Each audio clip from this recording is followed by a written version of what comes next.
Well, it's interesting. A lot of times when I'm driving, I'm listening to sports radio here in town, and this is an amazing time of year for sports. I don't know if you follow sports at all, but because right now we have the Masters going on, the Masters golf tournament going on. We just had the NCAA basketball tournament just finished up. The Flyers and Sixers are battling to try to make it to the playoffs, and the Phillies just started their season, which is exciting, right? But if you listen to sports radio here in town, more than any other sport or team, do you know what's talked about? The Eagles. It's not even football season, and you turn on the sports radio, and they're all talking about the Eagles. And why is that? Well, because the Eagles are a big deal here. And that's why a couple years ago when the Eagles won the Super Bowl, it was so huge for this town, and everybody was so excited. In fact, I bet most of you can remember right where you were when you watched the Eagles win the Super Bowl. And we still have it recorded on our DVR, and we watch it from time to time just to kind of as a little pick-me-up. And man, as you start to look at that game, you're like, man, it was so tense, wasn't it?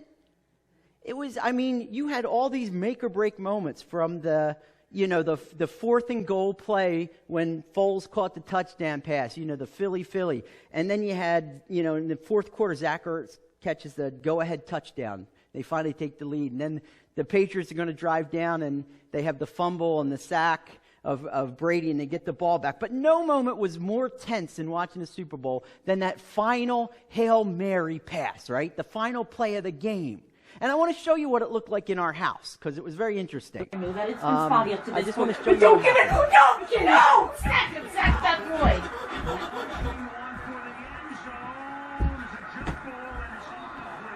Time's over! Time's over! Eagles win! Becky and I were talking about that. I said, man, I wish I could have kept that recording going. And she goes, you couldn't, Dad, because you dropped the phone and you were jumping around like an idiot too. And I'm like, yeah. But what I love about that video is that moment where she just freezes, because the pass is in the air and you weren't sure what happened because you couldn't see it real clearly. And you didn't know if the Eagles won and the pass was dropped and the Eagles won or they lost. And you look at Becky and she freezes like that. You can just feel her heart beating watching that, can't you? And then all of a sudden, it's like pandemonium. But that's that tension, And tension makes a great story, doesn't it? That's one of the things that make a story great is that you have this tension going on. You're just like, oh, what's going to happen? Do you ever go watch a movie and it's so tense you can't even watch and you're like covering your eyes, but you're kind of peeking through your eyes, because it's just so tense and what's going to happen? And this idea of tension being great for a story is even true when we look at some of the books of the Bible. Especially where we are this morning in Esther, where tensions are really beginning to rise in this story, right? And today we find ourselves in chapter 5. So if you have your Bibles, you can open up to chapter 5 of Esther. Now, the story of Esther, it's about this king in the Persian Empire, right? King of the Persian Empire, who marries this Jewish orphan girl named Esther, who was being raised by her cousin Mordecai. And Esther and Mordecai and the rest of the Jews, they were basically held as captives in Persia, in its capital of Persia, which is the city called Susa. And in only a way that God can work, Esther becomes queen. Right? And so we have this great high. However, in this king's court, in his leaders, there's a wormy character that we met, right, in the story of Esther. His name is Haman, who kind of becomes second in command of all the kingdom. And tensions start to rise as soon as he comes on the scene, don't they? Because he doesn't like the Jews, and he is, this tension between Haman and Mordecai starts to really get out of control when Mordecai refuses to bow and give Haman honor. Because he's a Jew, right? Because Mordecai's a Jew. So Haman gets angry and he devises a plan. He convinces the king to make a new law that on the 13th day of the 12th month, all the Jews that live in the Persian Empire can be killed or are to be killed and destroyed. Little does he know that Esther, the queen, is herself a Jew. And the king doesn't even know this. So what's going to happen? Well, Mordecai becomes aware of this new law, and he urges Esther, right? We found this last week. And he urges her, you got to do something about it. We're all dead. And you're the only one who can talk to the king and maybe convince him to change this law, to plead the case for the people. And at the end of the message last week, where did we leave off, right? Esther has decided, I'm going to go do this. And she's getting ready to do it, right? So this is kind of our series. That's where we left off with this cliffhanger, right? In our series, God is Now Here, where we see God working, that he's total control, even in the midst of all of this rising tension. And it was funny because after last week, one of the comments I heard most from people, even out in the lobby, I had several people come up to me, well, you didn't tell us what happens. You got all this about Esther making this decision and coming to this decision where I'm going to go and I'm going to risk my life because if I go and talk to the king uninvited, it's a death sentence for anybody. So what happened? And I don't know if you thought that last week and you're just like, why didn't he tell us? Does Esther get killed? Is she able to convince the king to change the law? And we had this cliffhanger, right? Well, today, chapter 5, we get some resolution to all of that. So hopefully you're all prepared to do it. So let's start going through chapter 5 of Esther, and we'll kind of explain what's going on as these tensions continue to rise. All right, verse 1. It says, on the third day, Esther put on royal robes and stood in the inner court of the king's palace, in front of the king's quarters, while the king was sitting on his royal throne inside the throne room opposite the entrance to the palace. So what's happening here? It says on the third day. Remember what the third day was? Right at the end of chapter 4, Esther had said, all right, I'm going to do this. But she sends a message to Mordecai, I need all the Jews to fast with me for 3 days. She goes, my handmaidens and I, we're fasting. And the idea is we're fasting and praying that God goes before me as I go talk to... And she asked for all the Jews to be able to be fasting with her for 3 days. So it's at the end of these 3 days. And 3 days is pretty significant in the Bible. In fact, this idea of 3 days is mentioned 14 times in the Bible. And almost every time it's mentioned, it carries with it the idea of life. Okay, obviously we know the big one that we celebrated last week with the resurrection of Christ, right? He dies and then he rises again 3 days later. But even in the beginning of the Bible, in creation, the first 2 days of creation, God just forms this big blob, right? And puts light and dark in it. But on day 3 is where he starts to put life in this earth, where he creates the trees and all the vegetation. So now there's living things on the third day. So that's the idea of third day. So we have here with Esther on the third day, after she had died, right? She closed out chapter 4 saying, if I perish, I perish. She had surrendered her will to whatever happens and said, this isn't about me anymore. So if I die, I die. So she's already resigned herself, kind of like Jesus praying in the garden right before he was arrested, right? So she kind of makes this so she dies, and then 3 days later, she's ready to rise. And that's where we find her. And it says she puts on her royal robes. Okay, and what these are is she's making herself look beautiful, the best she can possibly look for the king.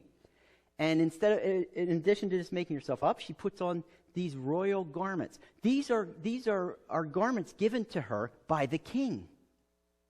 Gave them to her so that she is known by everybody as the queen. It makes her acceptable in his presence.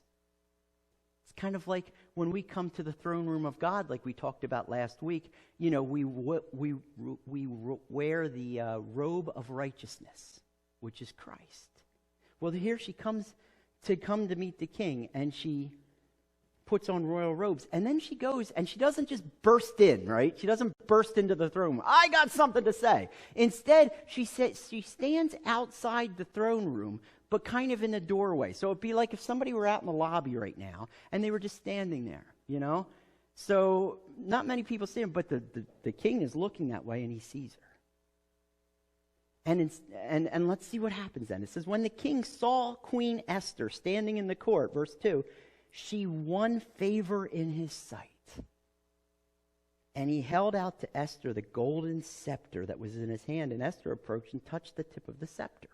So here's what we have. So the king sees her, and instead of saying, you're coming in uninvited, sorry, that's the death sentence. Instead, he sees her, and God stirs his heart where he favors her. And he says, and he holds out that golden scepter. Remember the golden scepter? That's the only way you're going to live when you come uninvited into the throne room of the king, is if he holds out this golden scepter. So through this scepter was life. And we talked about the word that means scepter is actually the same word used for the Messiah. So it's Jesus, right? And he holds out Jesus, and basically you can come, you can live. And then Esther approaches, and she touches the tip of the scepter, or signifying, I realize it's only because of this that I can stand in your presence. Cool picture, huh? So now she's in his presence, which is great. And now she's, ready to come into his presence. So that's objective one of what she was supposed to do. Objective one is, you need to go see the king and not get killed. So she accomplished that. But now she has to tell him, right? This law needs to be changed. Because you can't kill the Jews because I'm a Jew. So this is a big thing to share. So now she has to convince him to save the Jews. Verse 3, it says, and the king said to her, what is it, Queen Esther? What's your request? It shall be given you, even to the half of my kingdom. So he basically, again, he favors her, he loves her, he says, whatever you want. Just tell me whatever you want, and I will give it to you, up to half of my kingdom. Now, he's not making a legal judgment here like we have in the United States where you're married as half, it's not that idea here. It's not literally. This is hyperbole. He's basically saying, hey, whatever you want, I will give you whatever you want. So imagine this. Imagine somebody saying that to you that has the power to give you almost everything.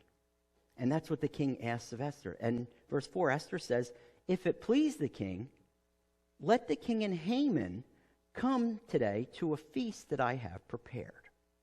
So instead of just blurting out the request in this throne room where all these other people were, she says, if it's okay with you, I'd like you to come to a feast that I've prepared. And I want you to bring Haman, which could sound like a pretty weird request, especially from her, because he's an enemy, right? But I want you to bring Haman, and the three of us will have this kind of private dinner together, and there I'll tell you what my request is. And the king, he's never one to turn down a feast, as we've already seen in the first 4 chapters, right? He loves feasts. So he's like, sure, this sounds great. And it says he quickly goes and sends for Haman. So they bring Haman in. And they're enjoying their time at this private party. It says that when they had much wine. And this isn't the idea that they're drunk. It's that they're relaxed. It's not formal. It's kind of, they're in this nice setting where they can finally talk. And when they're in that setting to talk, the king once again asks Esther, what do you want, Queen Esther? Tell me your request and I will give it to you, up to half my kingdom. So the same thing he says again, right? So Esther answers him, right? And you're like, finally, she's going to tell the request. Well, not quite. She raises the tension bar.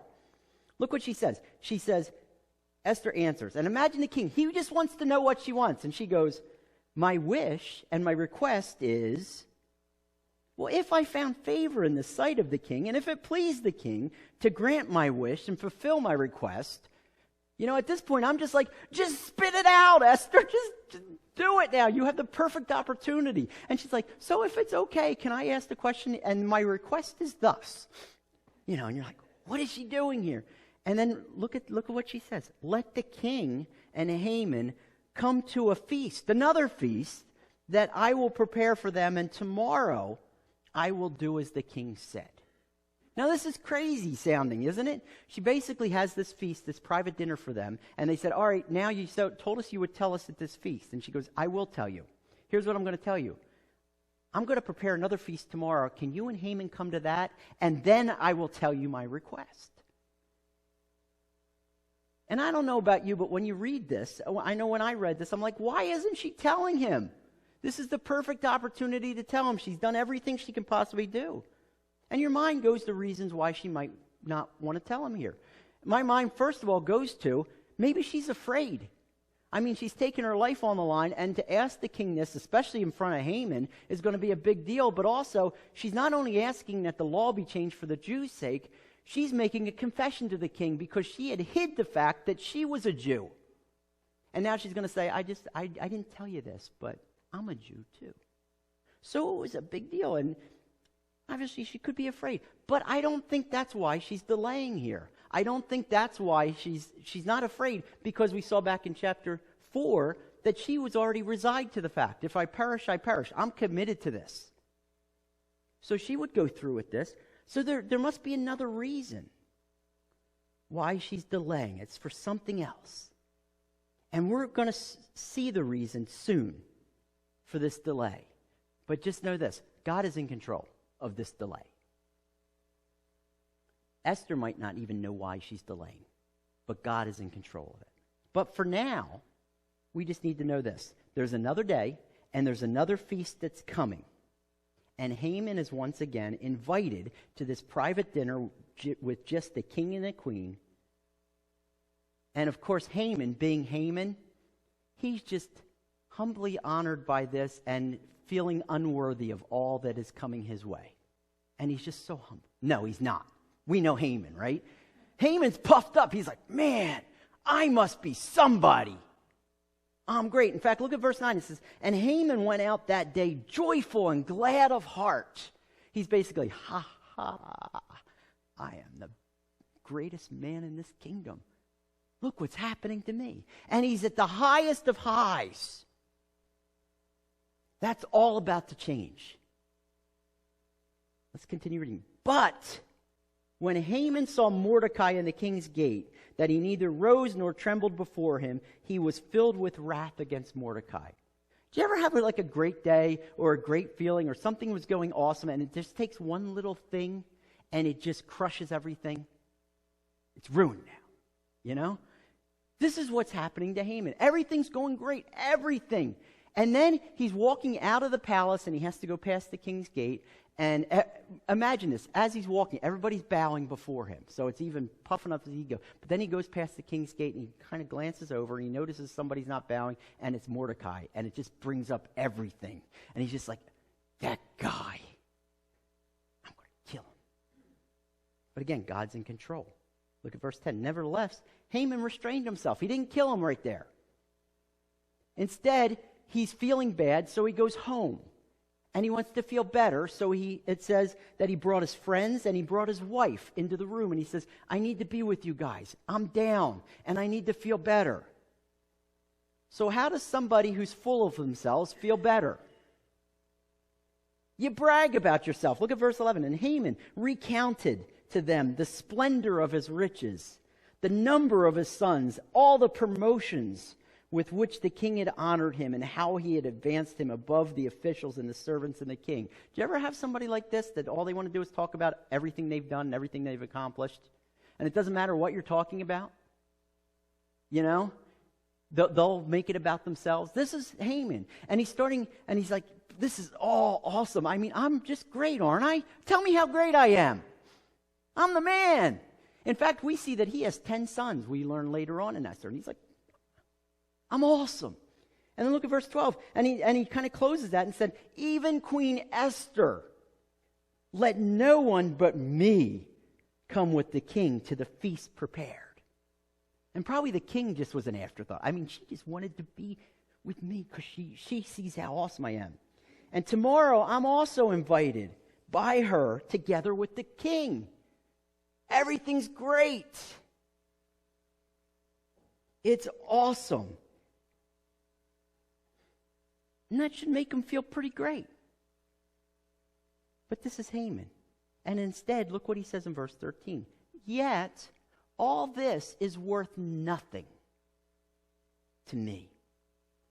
All this is worth nothing so long as I see Mordecai the Jew sitting at the king's gate. So all of this, it may seem great, it doesn't matter. I'm still miserable as long as Mordecai's around, reminding me, I can't live. I can't deal with this. And that's what he's basically saying. So even though I'm awesome, I can't be happy as long as Mordecai is around. So his wife and his friends, they come up with a good plan. Then they said, well, let's see how we can make you happy. Verse 14, it says, then his wife Zeresh And all his friends said to him, "Let the gallows 50 cubits high be made, and in the morning tell the king to have Mordecai hanged upon it. Then go joyfully with the king to the feast." This idea pleased Haman, and he had the gallows made. So what's their solution? They said, well, Mordecai's the one not making you happy, so let's get rid of that. Let's get rid of Mordecai. Now, when you have somebody that's all full of themselves, they're never going to be satisfied. So even if Mordecai's out of the picture, he's not going to be satisfied. He'll still have something that'll bother him. But they say, here's how we'll deal with this. Just have Mordecai killed. And they said, and then do it in the morning, and then you can go to the feast. Uh-oh. That's bad timing, isn't it? And he says, make these gallows and make them 50 cubits high. Now, when we picture gallows, we kind of picture, the old Wild West with the hangman's gallows, with the rope and the trapdoor. And that's not what this is. The gallows in the Persian Empire and how they would execute people was far worse. What the gallows actually were was a big, huge pole with a point at the top. And what they would do with somebody is they would set them up on top of the pole, and then they would pull them down, and they'd be impaled by this pole. Okay? Gruesome, isn't it? Just an awful way to die. And that's not enough for Haman here, though. He makes it 50 cubits high, or 75 feet high pole that they're going to put Haman up on. You know why? So everybody can see it. Everybody can see Haman's the man, and they can see Mordecai's humiliation. It says, that'll make me feel better. It says it pleased Haman. So he had it done. This is getting tense, isn't it? Man. What's going to happen next? Is Mordecai going to be killed? Or worse yet, if you're reading this, you're like, Esther blew it. Why is she delaying? Now this delay is going to cost her. Even if the king changes the law, it's going to be too late for Mordecai, who's kind of her step-in dad. This is horrible. This is going so wrong. And I don't know if you're kind of looking at this and you're just like, is Haman going to prevail? Is this all going to turn? Well, we're going to stop right here. Another cliffhanger. It's always good to have these cliffhangers, isn't it? With all this tension rising. And we're going to see what happens next week in chapter 6. But this is all about tension this week. It's all about this tension rising. And if you face tension in your life, do you know what tension basically is? Tension is caused by two opposing forces either pressing against each other or pulling against each other, right? So contrasting or opposing forces. And here we have pictures of tension happening, right? We have Haman pulling against Mordecai and the Jews, so we see that tension. We also see the tension between Haman and Esther for the favor of the king. We see the tension between life and death, and as it hangs in the balance, which is going to happen, and this rubber band's being pulled stronger and stronger, And then most of all, we see this tension between God and evil. And is God going to prevail, or is evil going to win the day? What's going to happen? And in the midst of this tension, as we're going to see next week, a lot happens in the next 24 hours of this story. Can't you wait? Isn't it cool? So you're going to want to come next week and hear what happens in the next 24 hours. But for this week, you might be sitting there saying, well, why don't you just tell us? We have nothing today. All you did was tell us about tension. Isn't there something we can take from all this? Doesn't this chapter talk about anything else? Well, yeah, it does, actually. You see, we find out what happens over the next 2 weeks, but still, there's some important things in this chapter that we looked at today that God is revealing. And he's revealing for us as well. You see, just as tension is about opposing forces, or it's about contrast, so is chapter 5. It's all about contrast. And today, what we see in chapter 5 is contrast between the godly and the sinful. Okay, we see examples of this. Or basically, the difference between God's ways versus man's ways. In fact, what we discover in our passage today is all about what God values. And also, how then we can live lives that reflect those values and stand out in our world that doesn't value these things. Okay? So, again, we're called to be a witness in our world. We're called to look different, right? And to stand out in our world in a good way for that people can see Jesus in it. And it's all in here how we can do this, or what we're to value, how we're supposed to live. In fact, as we kind of take a closer look at chapter 5 real quickly today, we find that we can stand out in our world when we reflect God's values, and first of all, in living humbly. And that's the first contrast we see, isn't it? God's ways, as seen through Esther's actions, are in stark contrast to the sinful ways, or the sinful man's ways, seen in Haman. So this is the first tension, right? Is we see the way in which they're living. Because Haman, his life was all about pride, wasn't it? It was all about this guy. And I don't mean his life was about me, but it was about himself, right? It was all about pride, all about him getting attention, him getting honored, people bowing before him. It was all about his wealth and his family and his position. And as long as he was being noticed, as long as his pride was being fed, he was happy. And when it wasn't, he was miserable. We ever see people like that in our world? Did you ever experience that yourself? That's when pride is running amok. In fact, in Proverbs, the writer of Proverbs also offers some wisdom. He says, pride goes before destruction, and a haughty spirit or prideful spirit before a fall. And that's what we're getting ready to see with Haman, right? Everything rises and falls. He rises back up in his pride, and then it falls. Why? Because it goes before destruction. You want to find a way to destruction? In fact, why is this? Why does it always lead to destruction? Well, James talks about that. Here's what he says. But God gives more grace. Therefore, it says, God opposes the proud. Now, I don't know much in this life, but I know if you're doing something that God opposes you on, that's not a good thing. You don't want the God of the universe against you, do you? And here it says, God not only hates this, but he's actually actively against you in this. God opposes the proud, but he gives grace to the humble. So that's what we see here in Haman. And we also see the opposite in Esther. We see Esther's humility. And this is God's value of humility. It's not Esther that we look at. It's God's way through Esther, as seen in Esther, which is humility.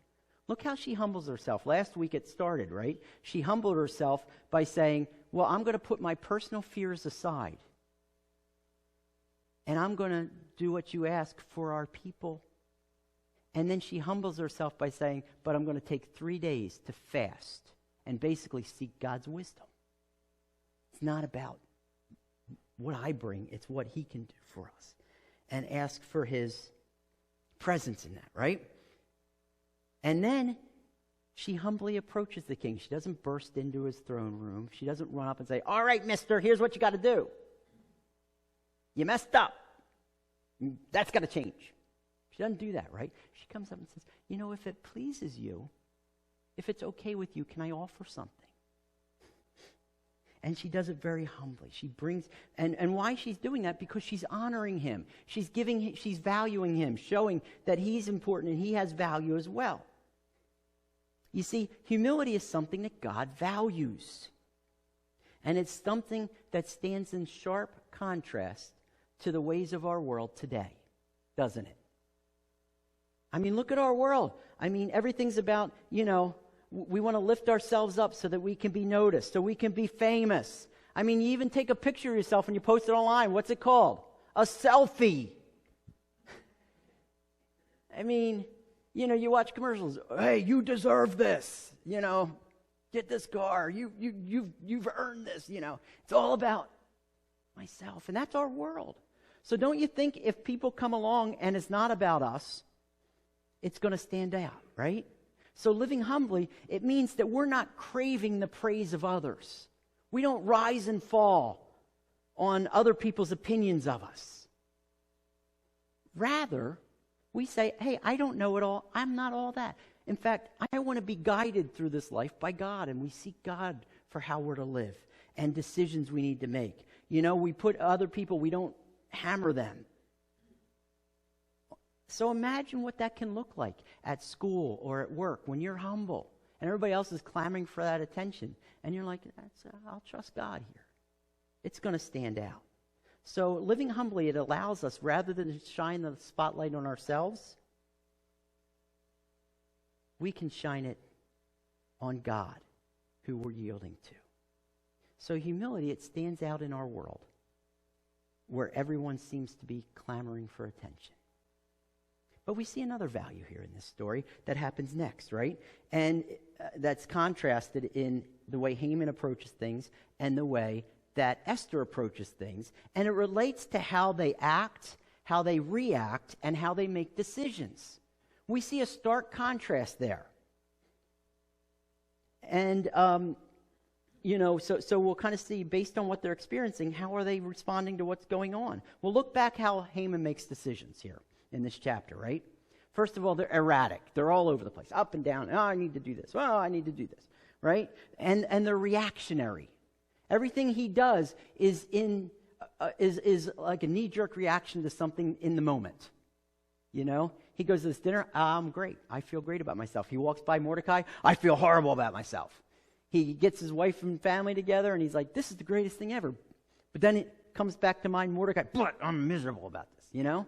And so he's reaction, and it's over-the-top reactions, right? It says he's filled with rage and all of these things, and he's just going from... Do you ever see people like that? Are you one of these people? You know, that we just do this? And then because we're reacting to things, you know what? We make really bad decisions. And we make decisions that are probably overreactions to things, and we just do them, and we take people's advice that we shouldn't be taking advice from, and we just make these. Do we see this in our world today? You know? And how easy all of this flips. That's because Haman, his life is marked by foolishness. This is basically the definition of foolishness, that life runs you, you know? In contrast, we have Esther, who instead of relying on her own ideas or rushing to react to things, instead she spends 3 days seeking God and his wisdom, which then helps her to plan ahead. Everything she does is part of her plan that God had given her. And we kind of look at that. What is she doing? Why is she doing it? It's not told. But you know what? We know that she has a plan. Do you know how we know she has a plan? Look at the first invitation. Back to verse 4. When she invites him to the feast, look at the tense of the verb that she uses. She says, I want you to bring Haman to a feast that I have prepared. She already had the meal ready. Before she even knew that she would live or not to go into the king. Before she even knew that the king was going to say, what do you want? Anything you want, I'll give to you. Before any of that, she already was ready. She had a plan. She had it worked out. She expected to live. She expected to be able to ask him. So she made a feast. Again, why would you waste your time doing that unless you had a plan? So this is already, she's ready for it. And then she didn't rush to make a request, right? As soon as the king says, what do you want? Well, it's the Jews, and we got to do something. We got to save them. She didn't do that. Rather, she took her time, and she says, we need to talk alone about this. And bring Haman. And then I'll tell you. You know, I want to do it in the right way. So again, she's ready for this. You see, the reason why that we see, or what we see in Esther, is we see something that God values, because God is a God of order. God is a God of planning. Do you know God never wings it? God never says, well, we'll see how this works. God never does that. God never just does a knee-jerk reaction. You did that? Well, I'll smite you.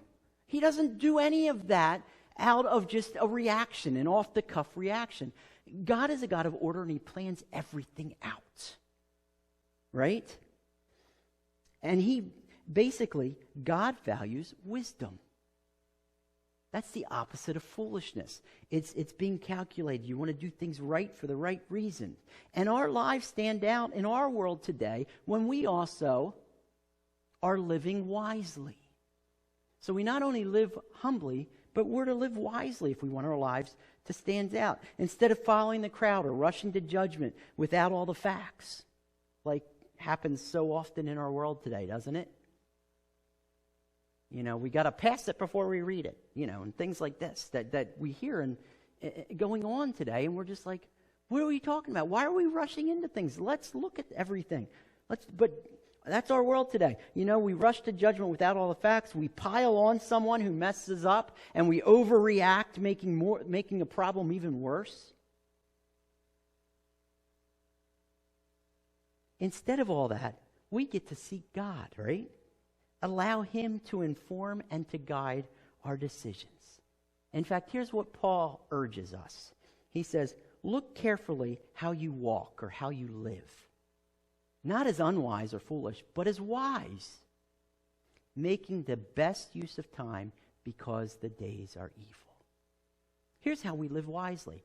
We want to make the best use of our time. Why? Because we're in life or death situation. Our world is evil that we live in. Do you know that? It hangs in the balance. People's lives, maybe you have family, that their life hangs in the balance. You have neighbors that their life, they don't know where they're going to spend eternity. And Paul says, don't waste time. You want to act, but you want to be smart about it. You want to do it wisely so you know how you do that. So you can plan ahead. So living wisely means that we live intentionally. We're doing what we do as believers, as followers of Jesus, intentionally. That we're living these different lives that serve and point to Jesus. Wisdom doesn't do knee-jerk reactions. Rather, it responds with intention and it responds with grace. And as Paul says, it makes the best use of time. So what we're doing when we're living wisely is that we're planning out. And we're going to hit things that we don't expect, but we take time. That's why we pray for people. Because we're not only making a request made known to God, but we're having God be able to order things in our mind so that we can be ready, so that we can say at the beginning of each day, God, use me today. Yesterday I had my first kayak tournament, and on the way up, I was praying for this one guy that I've been witnessing to. And I got to ready myself so then when I was there, I was looking for an opportunity to talk to him because I was intentional. And that's what we do. That's what wisdom is all about. That we're setting this up and we're saying, all right, well, here's where I need to do. Here's issues I may face today. When I go to school, I know school's going to be like this today. So how am I going to respond to those things that come up that I'm not ready for? When I go to work today, my boss is going to come in. He's going to want this done yesterday, but he didn't even give it to me yet. But I know it's going to come and he's going to do this. So how can I respond that reflects Christ? And we ready ourselves. Wisdom. So we're to live wisely. So are you seeing this contrast, basically? It helps us live lives that stand out in our world so that people see Jesus in and through our lives. Well, we have one more contrast real quick as we kind of wrap up this chapter. Okay? Why Esther lived. She's representing her people, right? And she's serving others. Okay, this is what we see in this chapter. Esther isn't going to the king for herself necessarily. She's going for her people. And then he says, whatever you want. Basically, you're the honored one. All the attention's on you. She says, no, I want to serve you guys dinner. I want to set up a feast for you. Is that okay? And she's serving them. While Esther's like this, how's Haman? He's living for himself, right? He seeks attention. He seeks glory. And he made every issue about himself, didn't he? This dinner, it's not about Esther making a request to the king that came and risked her life and did all of this, and now we're having this feast so we can find out what Esther wants from the king. That's not the reason for this feast. The reason for this feast is because of me. Isn't that what he said? Even Esther asked me to be there. She wants me there. And she wants me there tomorrow. And every issue is about him. He walks by Mordecai. I got to do something about this. And he's not content unless everything was about him. You start seeing this contrast? Well, unlike Haman, who's selfish here, our lives stand out in our world when we value what God values. And that goes to not only living humbly and living wisely, but also living selflessly. You want our lives to stand out today in our world? If we want to stand out with our family and friends, coworkers, things like that, live selflessly. It's not about us. It's about Jesus in us. Here's what James says about that. For where jealousy and selfish ambition exist, there will be disorder and every vile practice. You would think James knows Haman, don't you? Well, James knew Haman. Oh, of course. Yeah, thousands of years apart, but he knew him. I mean, this pretty much, Haman's a poster boy for selfishness, isn't he? And we look at this, and where selfishness exists, disorder follows, and every vile practice. Do we see disorder happening here? Do we see vile practices being planned and schemed? Of course we do. Why? Because it's selfishness. And he seeks everyone to give him praise, and he could care less about anybody else. Instead, we're to live selflessly. And we see this picture in the way Esther carries herself, don't we? As she serves. Now, I want you to think for a minute and ask yourself, how can I reflect Jesus better by being selfless? How might that stand out in my world? As I serve others, as I lift up as valuable and seek what God wants. How can I go to school this week and I can be selfless, where I could maybe even lift up my teacher, pray for my teacher this week, as I know they're probably swamped? Or how can I go to work and lift up an employee for doing a great job rather than hoping my boss sees what I did? And be able to say, man, you did good. How can I do that? Would it look different in your workplace? Would it look different in your family if you were selfless? I think, wow. Why? Because, do you know what selflessness is about at its heart? Jesus talked about that. He said, when the scribes and the Pharisees came to him and said, what's the one thing we need to do? Jesus said, here's the one thing you need to do in life. You need to love God with all your heart, soul, mind, and strength. And he said, there's a number 2. So these are the 2 greatest things you can do. Then love your neighbor as yourself. You know what that's a definition of? Selflessness. I'm going to love God because he's the ultimate. And then I am going to love others because God loves them and they have value. That just might stand out a bit, I think. That might make a difference.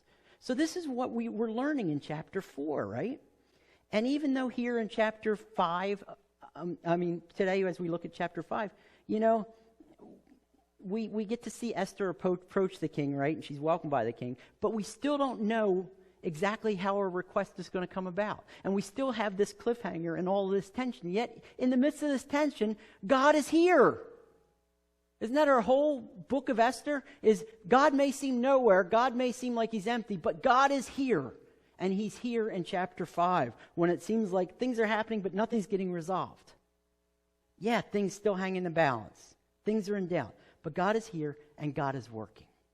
God reveals himself here, doesn't he? He says, this is what I value. And this is how you can stand out just like Esther is standing out in our world today.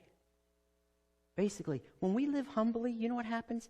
It allows us and it frees us to shine the spotlight on Jesus so that others can see him. When we live wisely, do you know what it allows us to do? We get to seek him first rather than reacting and people that are controlled by fear, or anger or disappointment. And you know, when we live selflessly, we get to lay our needs and desires down at God's feet so that we can be free to help fulfill his desires as he leads us.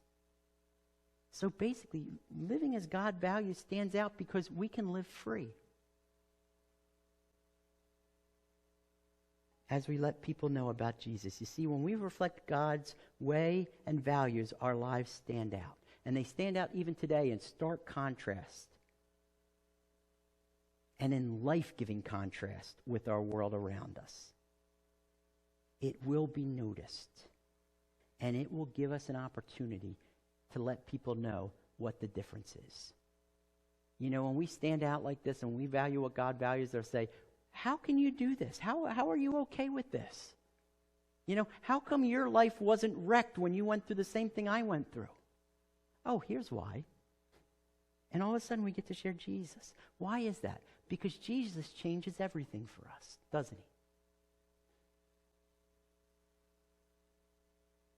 Because he brings with us what God values. So this is chapter 5 of Esther. And you're going to have to come next week and hear what happens next and hear what happens in this next 24 hours. I mean, it's exciting. And you can't believe the amount of stuff that happens in the next 24 hours of this story. But in the meantime, let's value what God values and live that out in our world. Let's pray.